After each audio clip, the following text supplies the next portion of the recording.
What's up, trigger pullers? Thanks for swinging by. I sure do appreciate it. If this is your first time with Fit and Fire, thanks.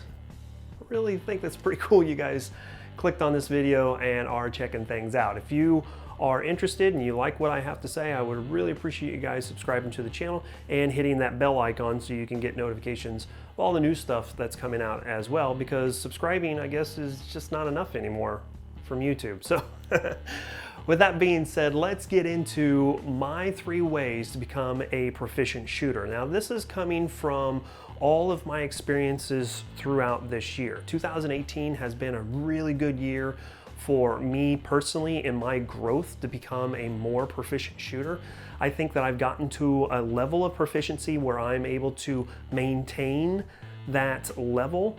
I would like to improve, but we're not talking about improving. We're talking about getting to a level of proficiency that is going to be very easy for you, for anyone really, to maintain. The reason why I'm also doing this video is because I've seen a number of videos here recently come out that's talking about 3 ways to improve your shooting, and you know, if you're shooting, you're not practicing. If you're shooting, you're not training, you're practicing, or whatever the case may be. And while those videos are really good and have a lot of great information, I think that those videos are more targeted to the intermediate, higher intermediate, or very proficient expert shooters. I think that is kind of the audience. I'm hoping to do a video to kind of focus in on the newbies, some individuals that are new to the firearms world, that is interested in understanding how to become a responsible gun owner, a good steward of the Second Amendment, maybe someone who is wanting to concealed carry on an every single day basis, or has done it occasionally and wants to do it more. We're going to talk about my 3 ways to fulfill some of those goals for those individuals. So it's going to be your new people or your lower intermediate individuals out there, and I hope you guys enjoy this. So the number 3 way for you guys to become a more proficient shooter is not going to be too shocking to anyone, but it's to get out and train. And I'm dead serious about this. And I'm not talking about you going and spending $2,000 on, you know, the best instructor out there and flying across the country or anything like that. If you want to do that, by all means, please do that. But there are a number of instructors across the United States that are going to teach you the fundamentals to create a very solid foundation for you to build off of. I'll have a list of individuals that I have trained with, people that I'm going to train with here in the very near future, and some individuals that I think are going to be on my long-term radar, right? And their courses are going to span the spectrum on cost. Some will be very budget-minded, some will be kind of higher end, but it'll give you kind of an idea of a jumping off point to say, right? So with that being said, like I said, training is going to create a foundation for you to build off of. And what that's going to do is teach you the basics. In some cases, training will only teach you sight alignment, sight picture, trigger squeeze, trigger resets, marrying your hands for a pistol, or how to hold a rifle to maximize the efficiency of your shooting. It may teach you how to draw from concealment or draw from the hip. It could be very basic, or it could be basic leading into advanced stuff as well. So by all means, do your research on the course that you're going to get into, and if there's no reviews on it, I'd kind of steer away from it. Make sure you dig into the resume of the instructor as well. But the number 3 way to become a more proficient shooter is to get training. And I'm sure that that sentiment will be echoed by tons of people out there. But again, what that is going to do is give you the techniques and the tools for you to do the number 2 way to become a more proficient shooter, and that is dry fire practice. Now, before I get into this, I have to have a safety disclaimer, right? If you're going to dry fire practice, if you've gone out and gotten some training, and you're going to dry fire practice, please make sure that you are doing it in a room away from any and all ammunition. If you're using a rifle like an AR-15 or a pistol, make sure you have magazines that are specifically designated for dry fire practice that will never be loaded with live ammunition. Snap caps only, right? That's my safety disclaimer, okay? But let's get into it. So dry fire practice is going to allow you to continue to build on that foundation that you created from your training. Now, just because you go to training doesn't mean that it stops at the course, right?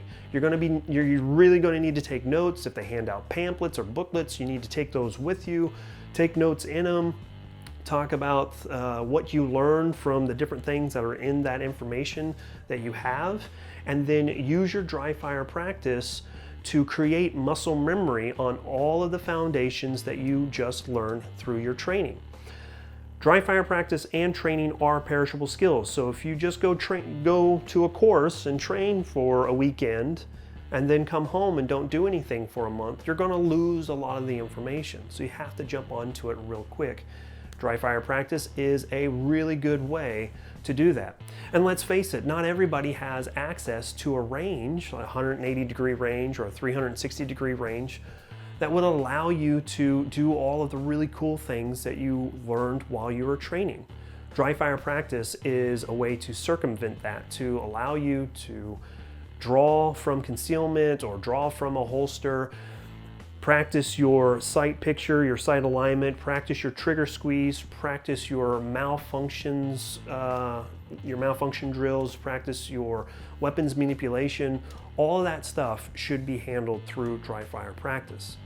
And what that will end up doing is not only create a muscle memory to put into your subconscious, but it will also create a stable confidence, a really good overall confidence of your abilities with that firearm, regardless if it's an AR, an AK, a bolt action rifle, a pistol, a shotgun, it doesn't matter, right? Dry fire practice is going to get you there. And that leads into the number one way to become a proficient shooter, and that is get to the range and shoot. Now, I'm not saying that you have to expend 1,000 rounds a month. To be frankly honest with you, if you go to training and you dry fire practice, you can go to the range and expend a minimal amount of rounds. I'm not putting a number on that, but it's different for everybody. But you could go to the range and expend a minimal amount to maintain that proficiency. By the time you get to the range, after you've been through training, after you've been doing your dry fire practice, for some of us, getting to the range may be only once a month. But that's the time for you to maintain that proficiency, to work on those soft skills, to work on those fine, minute skills like trigger reset, recoil management, sight picture, sight alignment, making sure that all of those things are coming together. You've been working on those on dry fire practice. Now let's put it into actual game time scenarios and make sure you're putting rounds exactly where you want them.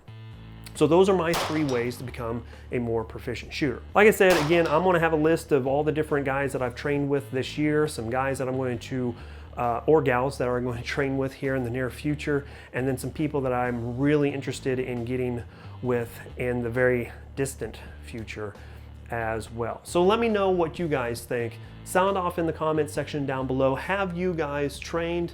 Do you dry fire practice? When you go to the range, what are you doing at the range? I really believe that if you go to the range and you only have 100, 200 rounds to expend once a month, that you really need to be deliberate in what you're doing at the range. If you're just wanting to go and plink, that's great, but what is that going to do for you? That's the question I also have for you guys. If you're just going to the range to shoot and you're just plinking, that's great. Have fun. By all means, have fun. We need to have that fun. Have those times where we're really enjoying it. But is there something that you're hoping to get out of that? I'd really love to hear your guys' opinion. So sound off in the comment section. I would appreciate it. Don't forget, fitandfire.com has a lot of great holiday sales going on. This is the month of December, so if you're interested in finding some really cool gifts for a friend or yourself or whatever the case may be, I've got a lot of great deals over on fitandfire.com. Check it out on the holiday sales tab. So That's really all I got this time. Thanks, y'all. Sure do appreciate all the support. As always, freedom through strength. Take care, guys. Here comes a high five. Bye, y'all. If you made it this far in the video, then I'd really appreciate if you guys would consider subscribing. You can do that right here. Or if you want to check out some other videos that I've got going, check them out right here. If you like the hoodies and shirts that I'm wearing, that's Revolutionary Patriot. I got a link to their website down in the description below with the discount code. And as always, keep on dropping those bells and shells. Thanks, y'all.